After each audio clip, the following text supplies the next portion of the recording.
Finance कह लो या फिर पर्सनल फाइनेंस, इकलौती ऐसी चीज है जिसके बारे में हमें कभी सिखाया ही नहीं गया। स्कूल और कॉलेजेस हमारी बेसिक और एडवांस एजुकेशन के लिए बहुत ही जरूरी हैं। इसलिए लोग लाखों खर्चा करके जमीन जायदाद गिरवी रखकर अपने बच्चों की एजुकेशन पर पैसे लगाते हैं और वो बच्चा बाद में जाकर सब कुछ गवा बैठता है। क्यों? क्योंकि उसको सब कुछ तो सिखाया गया कि अच्छी जॉब कैसे पानी है, करियर कैसे बनाना है, कौन कौन सी स्किल सीखनी है, पर पैसा कैसे मैनेज करना है ये किसी ने नहीं बताया। कुछ लोगों के लिए पर्सनल फाइनेंस का मतलब केवल मम्मी है। सारा पैसा कमाकर मम्मी को दे दो और मम्मी घर चला लेगी। जैसे पापा के साथ होता था मेरे साथ भी बिल्कुल वैसा ही होगा। ना भैया ना, आज की डेट में ऐसा बिल्कुल नहीं है। इसलिए ऑथर कैरी सीगल अपनी book why didn't they teach me this in school में 99 पर्सनल फाइनेंशियल रूल बताते हैं जो वो खुद अपनी यंग एज में नहीं सीख पाए, बट इन रूल्स को उन्होंने लाखों लोगों तक पहुंचाया और बहुत से यंग लोगों की लाइफ को चेंज भी किया।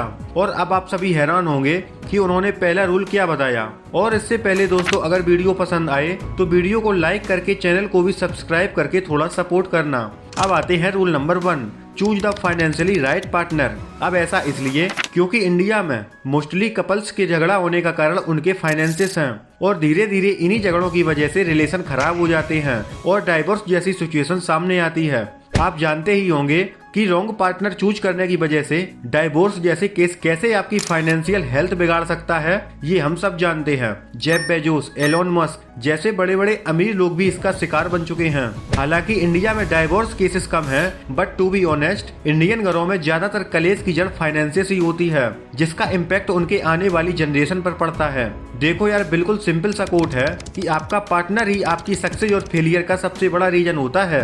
अब मेरा मतलब ये बिल्कुल नहीं है कि अमीर लड़की या लड़के से शादी करो, बैंक मैनेजर, फाइनेंशियल एडवाइजर से शादी करो, बल्कि ऐसा पार्टनर सेलेक्ट करो जो फाइनेंशियली लिटरेट हो, जिसे पता हो कि कब कितना पैसा खर्चा करना है, कितना पैसा बचाना है, इन्वेस्टिंग कैसे करनी चाहिए, कौन कौन से सोर्सेज से पैसा आप कमा सकते हो। यानी कुल मिलाकर ऐसा पार्टनर चुनना है जो लॉन्ग टर्म विजन रखता हो। क्योंकि देखो यार, यदि आप अपनी लाइफ में मैच्योर हो गए हो, जहां आपको लगता है कि अब सेटल होने का सही टाइम है, तो उस केस में आपको अपने पार्टनर के साथ अनरियलिस्टिक अप्रोच नहीं रखना। मोस्टली लोग यही गलती करते हैं कि रिलेशनशिप की स्टार्टिंग में ऐसा शो करते हैं कि ये पूरा क्लब ही मेरा है, पार्टीज करेंगे, महंगी महंगी शॉपिंग करवाएंगे, और जब शादी के बाद ये सब चीजें नहीं हो पाती तो फिर वही झगड़ा फिर से स्टार्ट। इसलिए अपना लाइफ पार्टनर चूज करते समय उसकी फाइनेंशियल अवेयरनेस चेक करना बहुत ही जरूरी है, और अगर वो इन सब चीजों को समझता है तो आपको उससे शादी कर लेनी चाहिए। Rule number 2, always live with in your means. अगला रूल जो कैरी सीगल हमें बताते हैं कि always live with in your means, यानी कि जितना आपके पास है उससे कम खर्चा करो और जितना हो सके सेविंग पर ध्यान दो।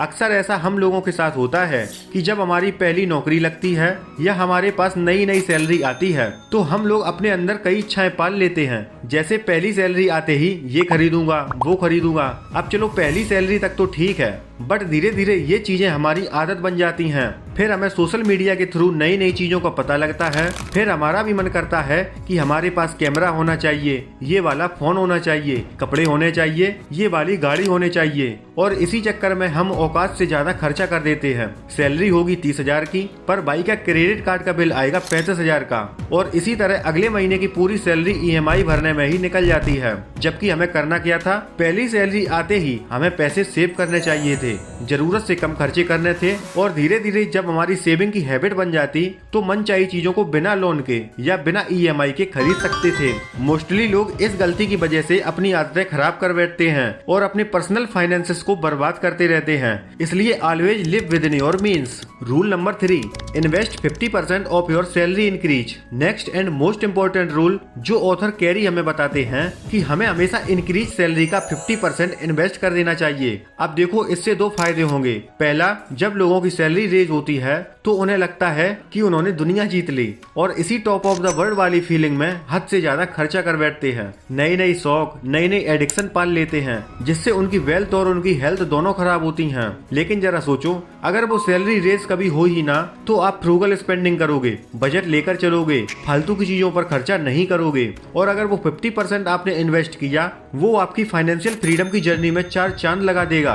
यानी एक तो आदत सुधर गई और दूसरा रिटायरमेंट प्लानिंग भी हो गई। मान लो यदि आपकी मंथली सैलरी 30,000 रुपए है और अब मान के चलते हैं कि आपकी सैलरी का 20% रेज हो गया, तो नेक्स्ट ईयर आपकी सैलरी 36,000 रुपए हो जाएगी। और यदि आप 30,000 की सैलरी में 3,000 रुपए इन्वेस्ट कर रहे थे और अब जो आपको करना है यानी रेज हुई सैलरी का 6,000 रुपए का 50% यानी 3,000 रुपए एक्स्ट्रा इन्वेस्ट करना है। यानी अब आपको टोटल 6,000 रुपए इन्वेस्ट करना है। अब इससे होगा ये कि आप अनरियलिस्टिक चीजों का शिकार नहीं बन पाओगे, क्योंकि अब आपके पास सिर्फ 3,000 रुपए ही एक्स्ट्रा बचे हैं जिनको आप सोच समझकर खर्चा करोगे। और जहां तक रही इन्वेस्टमेंट की बात, तो उसे अगर आप इंडेक्स फंड में इन्वेस्ट करोगे तो वहां से 12 से 13% का एनुअल रिटर्न आसानी से मिल जाता है। तो आप देख ही सकते हो 10 साल बाद आपकी वेल्थ 31,77,000 रुपए हो जाएगी। अब यहाँ हमने 20% स्टेप अप SIP इसलिए एज्यूम किया क्योंकि फ्यूचर में आपकी सैलरी हमेशा बढ़ती ही जाएगी, तो 20% सिग्निफिकेंट रहेगा। Rule number 4, build your short term goals. अब कम खर्चा करने के बाद आपको अपने लिए शॉर्ट टर्म गोल बनाने हैं।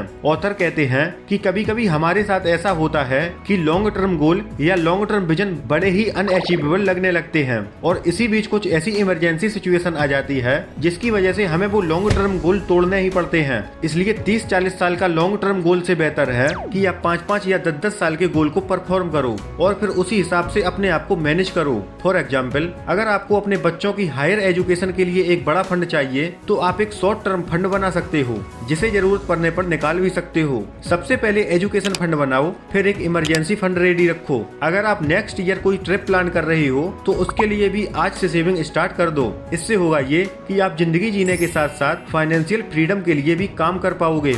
Rule number 5, follow DTA method for budgeting. अब देखो यार, इन्वेस्टिंग तो हम तभी कर पाएंगे ना जब कुछ पैसा बचाएंगे। यही क्वेश्चन आ रहा होगा दिमाग में। ऐसा इसलिए क्योंकि आपका बजट का कोई प्लान ही नहीं है। इसलिए ऑथर बजट के लिए सिंपल DTA मेथड सजेस्ट करते हैं। DTA मतलब develop, track and analyse. Develop budget का मतलब है कि आपको अपने बजट को कहीं पर लिख कर रख लेना चाहिए, जैसे कि डायरी में, एक्सेल शीट या मोबाइल एप्लीकेशन में, और उसमें आपको मेंशन करना है कि आपके मल्टीपल सोर्सेस ऑफ इनकम क्या क्या हैं, जैसे सैलरी, कमीशन, इंटरेस्ट, डिविडेंड, इन सब से आपकी कितनी इनकम हो रही है। फिर शीट की दूसरी तरफ अपने सभी एक्सपेंसेस जैसे house rent, mortgage, electricity bill, grocery, restaurant के बिल, केबल या इंटरनेट एक्सपेंसेस जैसे खर्चों को ट्रैक करना है। फाइनली बजट को एनालाइज करते समय ये ध्यान रखना चाहिए कि कैसे आप अपनी इनकम को बढ़ा सकते हो और अननेसेसरी खर्चों को कम करके अपनी सेविंग्स को भी बढ़ा सकते हो। जैसे मिस्टर पटेल को ही देख लो, इनकी मंथली सैलरी है 50,000 रुपए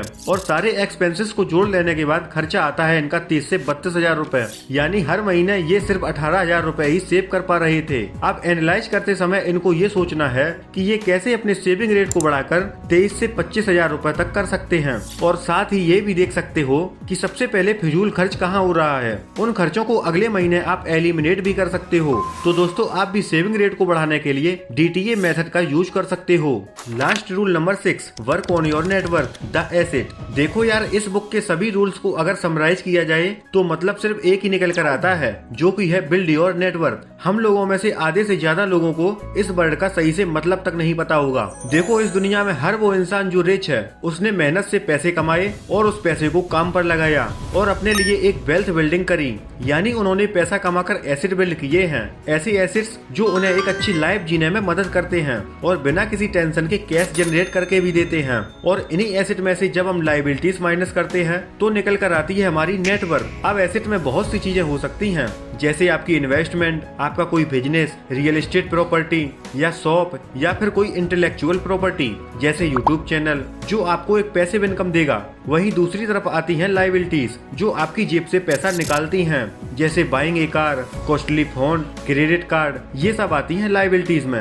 अब मैं आप लोगों को एक सीक्रेट बताऊं कि आप लोगों का एसेट वाला कॉलम अभी खाली पड़ा हुआ है, कोई भी एसेट नहीं है, लेकिन लायबिलिटीज के सारे कॉलम भरे हुए हैं। अगर आपको एक लंबी रेस का घोड़ा बनना है तो इन सब चीजों को अभी से जानना स्टार्ट कर दो, नहीं तो बुरी आदतें बहुत ही जल्दी लग जाती हैं। बस एक बार अपनी सोच को बदलो, चीजें अपने आप बदलना शुरू हो जाएंगी। तो दोस्तों, अगर वीडियो अच्छी लगी हो तो वीडियो को लाइक करके चैनल को भी सब्सक्राइब करके थोड़ा सपोर्ट जरूर करना। अब दोस्तों, मिलते हैं हम अगले वीडियो में, तब तक के लिए जय हिंद, जय भारत।